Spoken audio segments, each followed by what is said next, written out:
नमस्ते भोजपुरिया जहान, मेरा नाम है रितेश और आप देख रहे हैं सीक्रेट भोजपुरी न्यूज़। चैनल को सब्सक्राइब कर लीजिएगा सटीक न्यूज़ पाने। लाले लाले कलसा, अंकुश राजा जी की आवाज़ में बहुत ही प्यारा गाना, नवरात्रा स्पेशल सॉन्ग जो कि गली चौराहे पर बजने वाला गाना है, जिसका नाम है लाले लाले कलसा, जो कि वेव म्यूज़िक से आज रिलीज़ हो चुका है। अगर आप लोगों ने अभी तक नहीं सुना है तो जाकर सुनें और अपना प्यार आशीर्वाद बनाए रखें। तो बात कर लेते हैं इस गाने के बारे में। इसको लिखे हैं गर्दा CRD, इसमें म्यूज़िक दिए हैं छोटू रावत जी और इस गाने को सजाया है अपने कोमल आवाज़ से अंकुश राजा जी और यह आज रिलीज़ हो चुका है वेव म्यूज़िक प्रेजेंट से।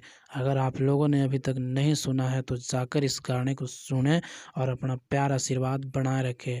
और अंकुश राजा जी के जितने फ़ैन हो वे इस चैनल को सब्सक्राइब कर ले ताकि लेटेस्ट न्यूज़ मिलता रहे। धन्यवाद।